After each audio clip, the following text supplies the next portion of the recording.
Hey you guys, welcome back to Romance Review TV with Lady T, and I got another recap for you guys. Married at First Sight, UK Season 7, Episode 18, this messy retreat we've been all waiting for.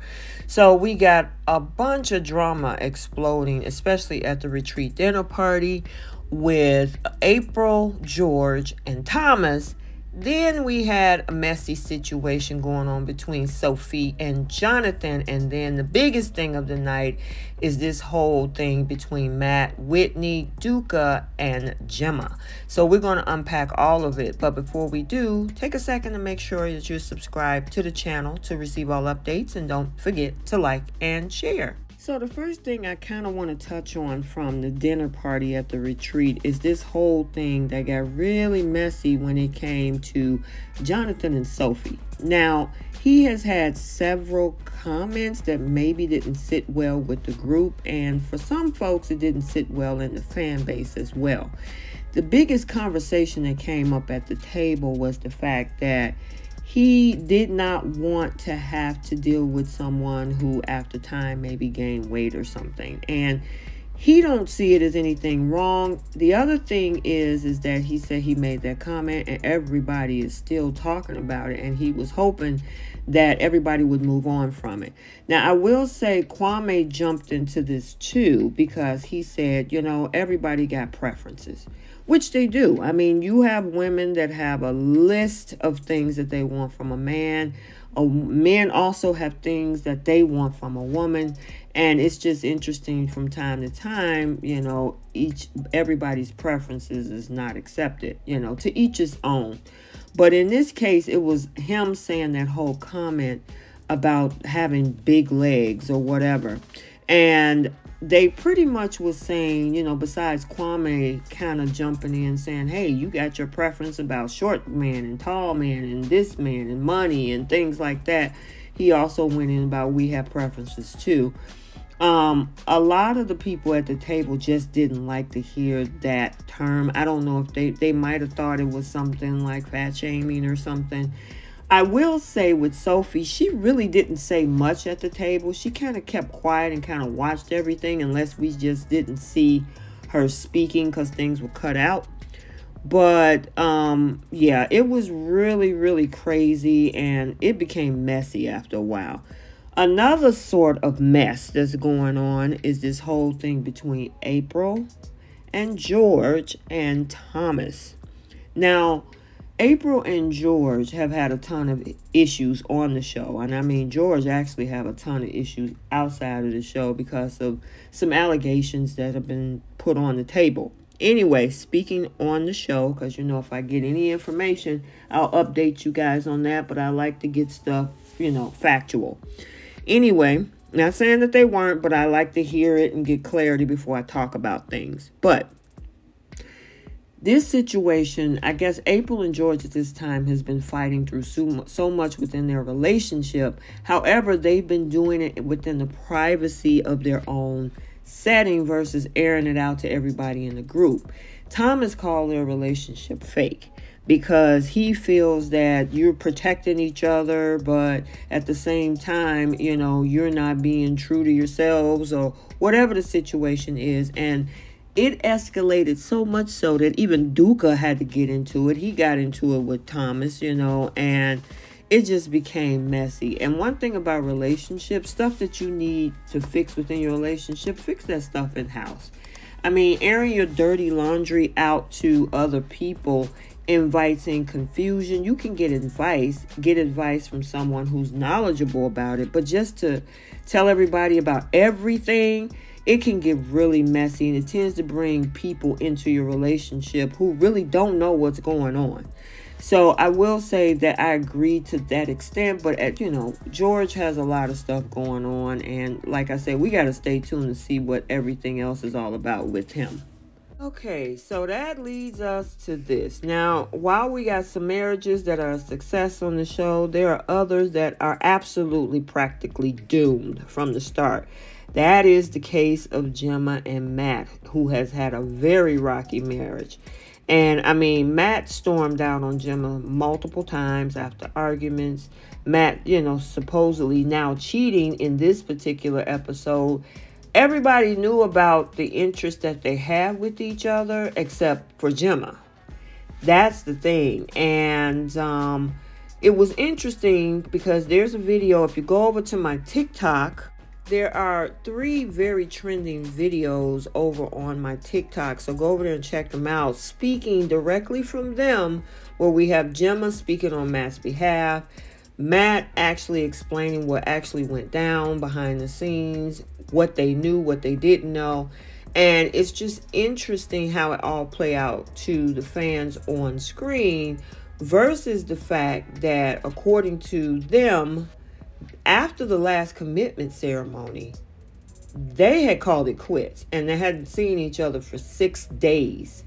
And I don't want to give it all away. You can go over on my TikTok and you can check that out, or you can actually check them out as well if you have IG.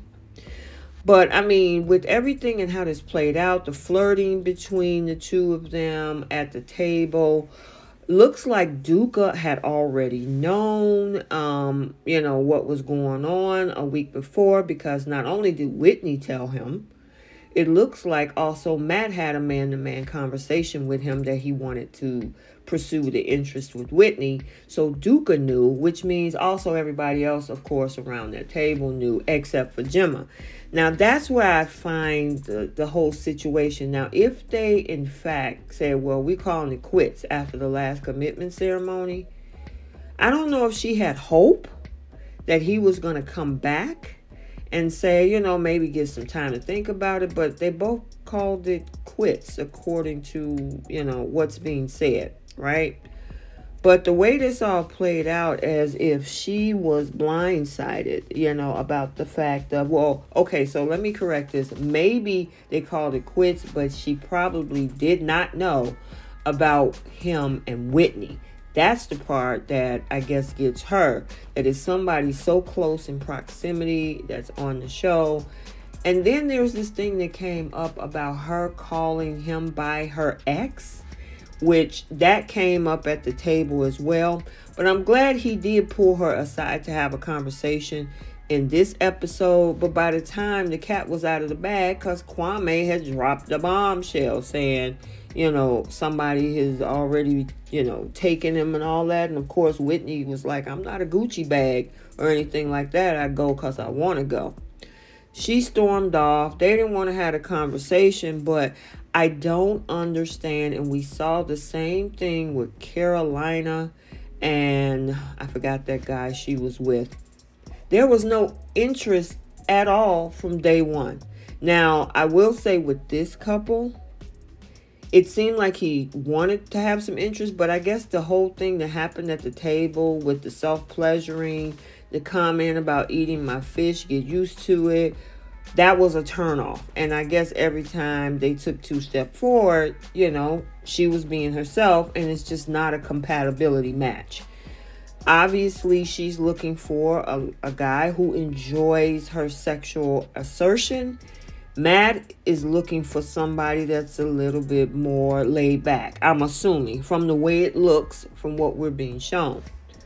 But it got real messy. Zoe got involved, and trying to talk to both Matt and Whitney.